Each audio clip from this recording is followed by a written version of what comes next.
My name is Amanda. I am 35 years old. For the past 10 years, I've carried a life never meant to be alone. When I first met Elvis, he had almost nothing. One bag of clothes, no car, no house, no savings. Just a smile and a few sweet words. But I was young and in love. Love makes you believe things will get better. So I stayed. I worked. I studied late into the night while the rest of the world slept.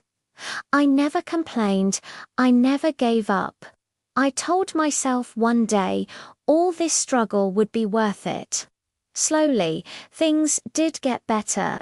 After years of long days and sleepless nights, I landed a good job. I now earn $8,000 a month. 5 years ago, I bought us a house, then a car. I built a real life from nothing with my own 2 hands. I was proud.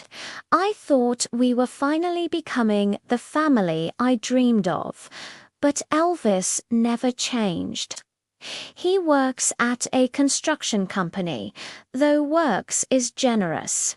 Some months he has a job, some months he doesn't.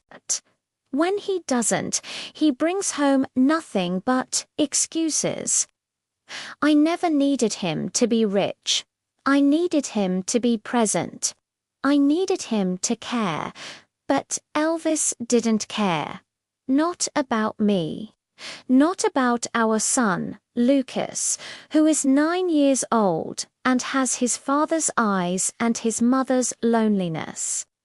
When Elvis had money, he didn't spend it on his family. He spent it on other women, hotels, dinners, gifts for strangers, while his own son wore the same shoes for 2 years. He was charming outside our home, polite and respectful to everyone he met. But inside our walls, he was a ghost, cold, absent, and careless.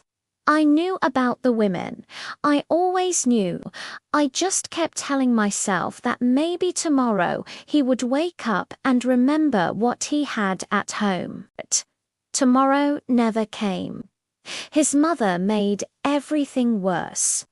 Instead of holding her son accountable, she turned the blame on me. She told Elvis that because I had a good job, it was my duty to pay for everything. The food, the bills, the house, all of it. She told him that a wife who earns well should take care of her husband. She even whispered to our son that if I ever got promoted, it probably meant I had a man there. She planted seeds of doubt in a child too young to understand. Lucas started looking at me differently. He was confused and quiet in a way that broke my heart more than anything Elvis ever did. I fought with Elvis constantly. Every day felt like a battle I was losing, even when I won. 5 months ago, things finally collapsed completely. Elvis met a woman older than him and very wealthy. Suddenly, I was no longer enough.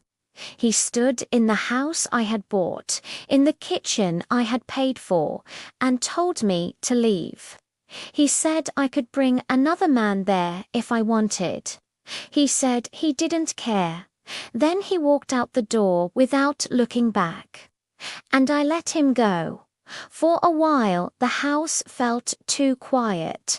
I would sit on the edge of the bed at night and stare at the walls, wondering how I had given a decade of my life to someone who left without flinching. I wondered if I had done something wrong. I replayed every argument, every late night, every sacrifice. I asked myself 100 times whether I should have tried harder, loved more, demanded less. Then I would walk down the hall and look in on Lucas, sleeping, with his arms curled under his pillow, and something inside me would go still and clear. My son is innocent. He didn't choose any of this.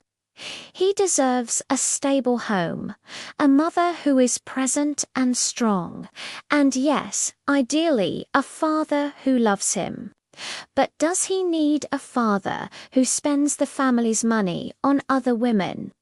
Does he deserve to grow up watching his mother be disrespected day after day, learning that this is what love looks like? I didn't think so. I refused to believe that. Now Elvis wants to come back. He calls. He sends messages. He says he made a mistake. He says he is sorry. He says, please, forgive me. Give me another chance. And part of me, the part that still remembers falling in love with him all those years ago, wants to believe him. But another part of me, the part that got up every morning and built something real while he was out destroying it, knows better. I remember everything. I remember working double shifts so we could afford groceries. I remember studying for exams with a sleeping baby on my chest. I remember buying our house and feeling proud, only to come home and find him gone again. I remember all of it. And love without memory is just wishful thinking. So I sat alone in my room one evening, the house quiet, Lucas asleep, the weight of everything pressing down on me. I thought about what my life had looked like and what I wanted it to look like. I thought about the woman I had become, not because of Elvis, but in spite of him. I thought about my son and the lessons he was watching me learn in real time. And then something shifted. Quietly, the way the most important things always do. I stood up. I took a breath. I felt the ground beneath my feet, solid and real, the same ground I had been standing on all along without ever realizing it. I didn't need Elvis to come back. I didn't need his apologies or his promises. I had already survived the hardest years. I had already built the life. I had already proven to myself and to my son that I was enough. Lucas needs love. He needs stability. He needs to see his mother choose herself, so that one day he will know how to choose wisely too. That is the greatest thing I can give him. Not a broken family held together by fear and habit, but a mother who stands tall and knows her worth. I will not go back. I will raise my son with honesty and strength. I will continue to work, to grow, to live, and I will teach Lucas, by the way I carry myself every single day, that you should never stay somewhere you are not valued, never shrink yourself to make someone else comfortable, and never mistake endurance for love.